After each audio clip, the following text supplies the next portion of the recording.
I wasn't supposed to find her like that. My parents had said they were taking time for themselves, a last-minute vacation to Maui. I didn't think much of it until I realized what day it was. My grandma's 80th birthday. I drove through 2 hours of winter roads to get to her house. I brought flowers. I expected a warm hug, maybe a story from her childhood. But when I stepped through her front door, she was already sitting at the table, alone. A small cake rested in front of her, one she had clearly baked herself. The candles were unlit, her smile vacant. And then I saw what was in her hand. A letter, folded, worn. As I read it, my chest locked up. It wasn't just a birthday I had almost forgotten. It was a betrayal no one had warned me about. And what came next changed everything. I should have noticed the signs earlier. The group chat with my family had gone quiet that week. No phone calls, no check-ins. Just a single photo from my mom a few days ago, her legs stretched out on a lounge chair, blue ocean behind her, captioned, "Finally breathing." I almost replied, but didn't. It was Friday morning when I opened my planner and saw it. Grandma, 80th. Circled in blue ink. Underlined twice. I stared at it, heart tightening. No one had said a word. No dinner plan. No family gathering. Not even a text reminder from Mom, who usually treats birthdays like Instagram-worthy productions. I called her first. No answer. Then my dad. Straight to voicemail. Finally, I texted my older sister. "Are we doing anything for Grandma today?" She replied an hour later. "Mom and Dad are in Maui. I thought you knew?" Wait, wasn't her birthday next week? Oops. Guess not. That was it. No apology, no guilt, just a shrug in text form. I stood in the middle of my apartment, phone in hand, trying to make sense of what had just unfolded. 8 decades of life and not a single person was going to show up for her? Not today. I grabbed my keys and drove. The roads from Denver to Grandma's house in Estes Park were winding, slushy with fresh snow. The sky had that steel-gray stillness that settles before a storm. I barely noticed. My mind kept racing memories of Grandma brushing my hair when I was little, of her homemade peach jam, of the time she slipped a 20 into my pocket when I was broke freshman year and just whispered, "Don't tell your mom." She had always remembered me. Every birthday, every exam, every heartbreak. How had we all failed to remember her? As I turned onto the familiar tree-lined road, my heart pounded harder. I imagined her baking a cake by herself, checking the door every few minutes, wondering if we were just late. I pulled into her driveway. Her car was parked neatly under the awning. The lights in the kitchen were on. I told myself it would be fine. Maybe she'd say she didn't mind. Maybe she'd laugh it off. But the moment I stepped out of the car, a strange silence greeted me. The kind of silence that doesn't feel like peace. The kind that feels like someone gave up waiting. The porch creaked beneath my boots as I stepped up, brushing snow from my coat. Through the frosted window pane, I saw her. She was sitting at the small table by the window, wearing that powder blue cardigan I'd given her 2 birthdays ago. Her hands were folded in her lap. A single candle sat atop a small round cake, homemade, lopsided, its frosting uneven but carefully spread. No lights flickered on the walls, no music played in the background. Just her. Still. Waiting. I knocked gently, unsure why I suddenly felt like an intruder.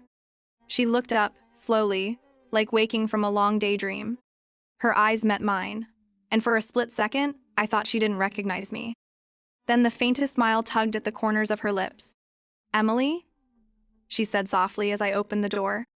"I'm here, Grandma," I whispered, stepping into the warmth.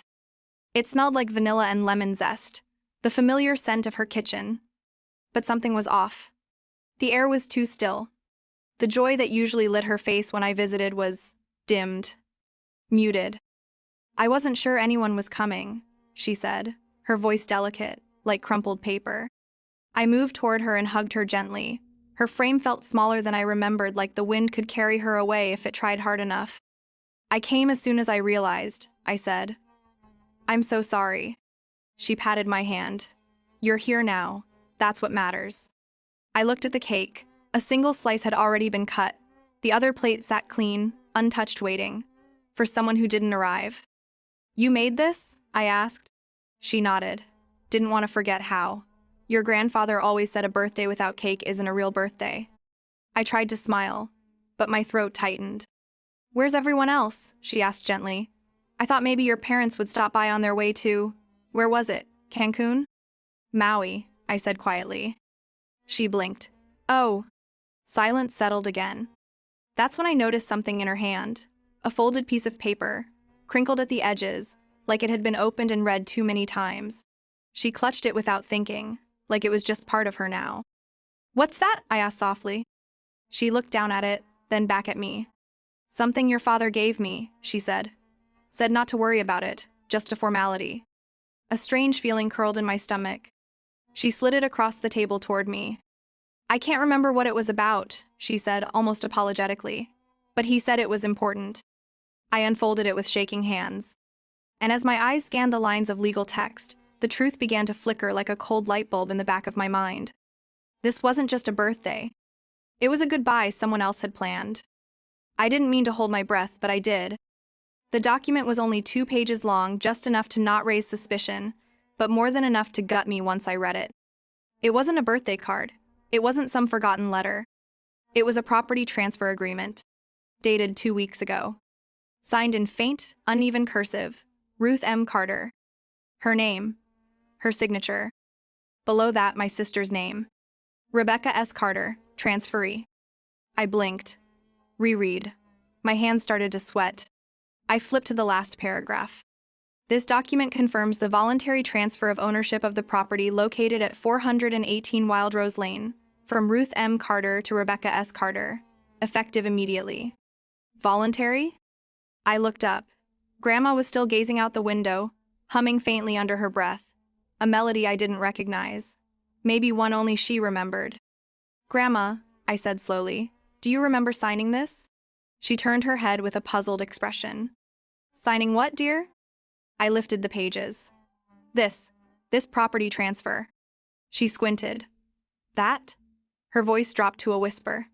Your father said it was for tax purposes, something to help me. I told him I didn't understand, but he said it was fine. My throat tightened. Did anyone explain it to you? Did you have a lawyer? She looked away. He said lawyers make things more complicated. I felt the heat rise to my face. My heart started pounding in my ears. Grandma, this paper says the house belongs to Rebecca now, not you. She blinked, confused. But this is where I live. I stood up suddenly, unable to stay seated. This house, her home, our memories, the place where she raised my dad, where she taught me how to bake cookies and how to hold scissors safely, was no longer hers. My parents hadn't just forgotten her birthday. They were planning to take her home. And they hadn't even bothered to tell her. They said I'd stay here, Grandma added quietly, as if trying to convince herself. They said nothing would change, that I wouldn't even notice. Of course they did.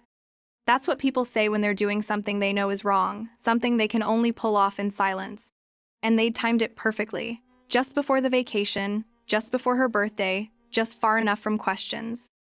I folded the paper back, not because I accepted it, but because I couldn't look at it anymore. This wasn't just betrayal. This was removal. Slow, quiet, legal. And if I hadn't come today, she might have never known. I sat back down, reached across the table, and took her hand gently. Grandma, I said, my voice steady despite the storm building in my chest. Don't worry, you're not losing this house. She looked at me, uncertain. But what can you do, sweetheart? I squeezed her hand. More than they think. I spent the night on the living room couch, barely sleeping. The house felt different, not colder, just altered. Like something sacred had been disturbed. Even the creaks in the floorboard sounded unfamiliar, as if the house itself knew it had been stolen. Grandma had gone to bed early, clutching the old floral blanket she kept from the 70s. The same one I used to wrap around myself during summer sleepovers when I was 7. Back then, I thought this house would always be ours. Untouchable, eternal. Now it was legally someone else's. I stared at the ceiling in the dark, trying to process it. Why Rebecca? Why my sister? She lived 3 states away. She barely visited. The last time she spoke to Grandma for more than 5 minutes was 2 Christmases ago, and that was only to ask if she could borrow her pearl earrings. The next morning, I called my mom. She picked up on the 3rd ring, background noise of waves crashing and steel drums playing. Emily? She answered, slightly breathless. Is everything okay? Did you forget what day it is? I asked. A pause. Oh, right. Your grandmother's birthday. My jaw clenched. You didn't call. You didn't even send a card. She doesn't notice those things anymore, sweetie. Don't be dramatic. I held the phone tighter. She noticed. She baked herself a cake. She sat at the table and waited, alone. Mom sighed. Emily, we're just trying to enjoy some time off. It's been a long year. I almost laughed. And in the middle of that long year, you decided to make Rebecca the owner of Grandma's house? Another pause, shorter, sharper. Where did you get that? Grandma showed me. She didn't understand what she signed. It was all arranged properly, she snapped, suddenly defensive. Your father handled the paperwork. It's safer this way. We don't want things to get messy when things happen. When what happens? I said, my voice rising. When she dies? Silence. I see, I whispered. You're not protecting her. You're preparing to erase her. Mom's tone cooled, robotic again. Don't twist this, Emily. We're just managing things responsibly. Rebecca's in a better position to maintain the house long term. But Grandma is still alive. She still lives here. She still remembers this place even if her memory slips sometimes. She's old, Emily. She won't notice the difference. That line hit me harder than anything else. Because that's what this was about, wasn't it? Not convenience, not safety. Control. And the assumption that old people stop deserving truth when their minds begin to blur. I hung up before I said something unforgivable. I sat in the kitchen for a long time, watching the sunlight stretch across the tiled floor. Then I picked up the phone again. This time, I called a number I hadn't dialed in years. My grandfather's old lawyer. He'd retired, but his assistant hadn't. And she remembered Grandma. She remembered the will. She remembered what was supposed to happen. And she said the words I was afraid to hear. No, Emily, that house was never meant to go to Rebecca. For the rest of that afternoon, I didn't make any more calls. Not to Mom, not to Rebecca, not even to the lawyer's assistant who promised to look into the discrepancies. I needed space, not just from them but from the heat of my own rage. Grandma was in the garden. She didn't have the strength to do much these days, but she still wandered out every morning with her worn straw hat and her faded gloves. She liked to sit on the little bench Grandpa built, beside the lavender bushes. Even when she forgot what day it was, she never forgot how to be near the earth. I made us tea hers, chamomile with honey. Mine, black with lemonade, brought it out on the old tray with the crackled glass handle. She smiled when I handed her the mug, her hands trembling slightly as she took it. Thank you, sweetheart, she said. You always know. Know what? I asked, sitting beside her. She looked out over the patch of flowers, now tinged with the gold of early autumn. When I need someone. We didn't talk about the document, or the betrayal, or the word ownership. We just sat. In that fragile quiet where love lives after everything else fades. I'm sorry I didn't come sooner, I murmured. I've been busy. School, work, life.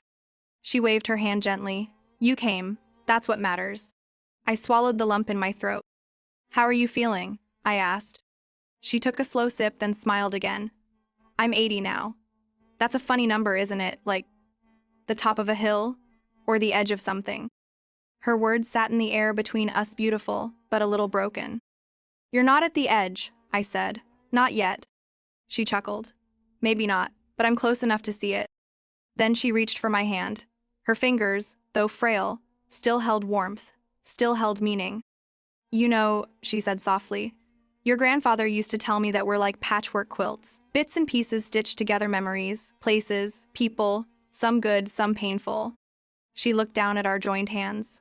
But the people who see you, who don't forget your square, even when everyone else does, those are the ones you hold on to.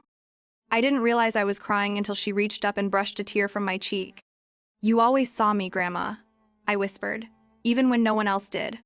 She smiled, eyes glistening. And I always will, as long as I can. We sat there until the sun dropped behind the fence, painting everything in deep amber. Later that night, I helped her bring in the garden cushions, wash the teacups, and fold the same Afghan she's kept on the couch since I was 10. It felt normal. But underneath it all, something had shifted in me. They may have forgotten her, but I hadn't. And I was done pretending this didn't matter. It started with a drawer. I was looking for Grandma's checkbook so she could pay the gardener. That's when I found I'd a thin folder tucked beneath her placemats. Inside were older documents, tax returns, insurance policies, and one slightly torn envelope marked in my grandfather's handwriting, to be opened if anything ever feels wrong. I froze. My hands trembled as I pulled the letter out. Inside was a copy of the original will. My grandfather, always meticulous, had named Grandma the sole owner of the house and its land. Upon her passing, the estate was meant to be split between her grandchildren, not her children. His handwritten note beside the typed page read, "This house is for Ruth until her final breath. No one decides otherwise, not even Richard." Richard, my father. I read that line again and again until the letters blurred. That was the moment I knew. This wasn't just paperwork. This was a violation, a theft, a calculated betrayal. I snapped a photo of the document and called the assistant from Grandpa's old law firm. I told her what I'd found. She was stunned.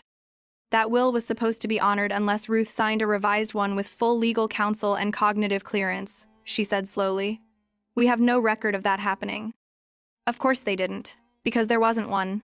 My parents had hidden the truth under the guise of efficiency, of helping Grandma transition. But it was a lie. A carefully constructed, notarized lie. I sat back in Grandma's kitchen, the same place she used to braid my hair and teach me to make lemon pie from scratch. I remembered the way she'd squeeze my hand when I got nervous. The way she always made room for me, even when the world didn't. And now, at 80 years old, they were trying to erase her from her own home. No. I wouldn't let it happen. That evening, I opened my laptop and began drafting emails. One to the law firm. One to a friend in elder legal aid. One to the county clerk's office to verify deed transfer dates and notary names. And then one to Rebecca. I saw the transfer. Grandma didn't understand what she signed. If you don't reverse this, I will. Legally. Publicly. And I'll bring every document with me.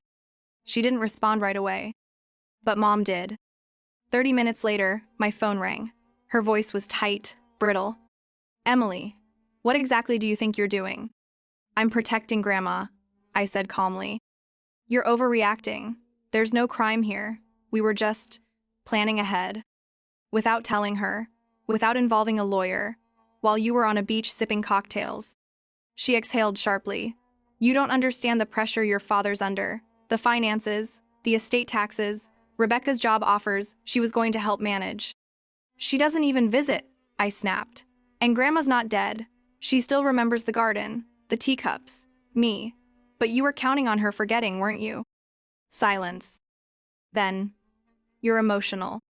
I'm furious. Another beat. Then flatly, do what you want, but you'll regret turning this into a mess. I hung up. And I didn't regret a thing. Instead, I printed the will. I collected the old birthday card signed by Grandma in the same hand that had clearly struggled to sign that transfer paper. I made copies of everything, the mismatched dates, the legal inconsistencies, the signature disparities. I wasn't a lawyer, not yet. But I was her granddaughter. And no one was taking this house from her while she still remembered which cupboard held the chamomile. That night, I sat beside her as she slept. And for the first time, I saw her chest rise and fall with something close to peace. Because this time, someone had stayed. And this time, someone was fighting back. The silence from my family in the days that followed wasn't surprising. No return calls, no messages, no half-hearted explanations. Just silences if ignoring me might undo everything I'd uncovered. But I was done being quiet. I filed an official complaint with the Office of Adult Protective Services. It wasn't a lawsuit yet, but it was enough to trigger an investigation into the coerced property transfer. I attached every document. The will from Grandpa. The transfer agreement. The photo of Grandma's shaky signature. A short video I took of her saying, I don't remember signing anything about giving away my house. It wasn't perfect evidence, but it was enough to pause the ownership transfer. Enough to make them nervous. A few days later, I got an email from Rebecca. You're making this harder than it needs to be. I didn't even want the house. Mom and Dad said it would just be cleaner if it was in my name. You really should have stayed out of this. I stared at the message, blinking. Cleaner. Like Grandma's life was clutter. Like her memories were dust. That was when it hit me this wasn't just legal negligence. It was emotional abandonment, disguised as efficiency. The next morning, I drove Grandma to the local county recorder's office.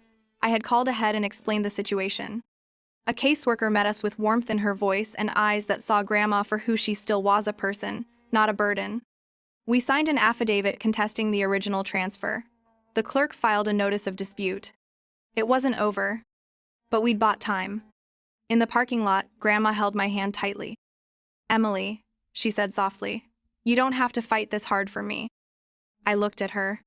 "I'm not just fighting for you, Grandma. I'm fighting for what's right." She nodded slowly, then whispered something I'll never forget. "Your parents may have forgotten me, but you reminded me I still matter." That night, I made a decision. I called my university advisor and requested to finish my senior thesis remotely. I told them the truth: I needed to be in Estes Park to care for my grandmother, who was being taken advantage of by her own family. They approved it without hesitation.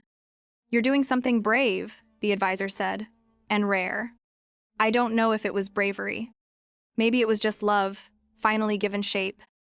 By the end of the week, the first letter from my parents' lawyer arrived, cold, dismissive, full of legal posturing.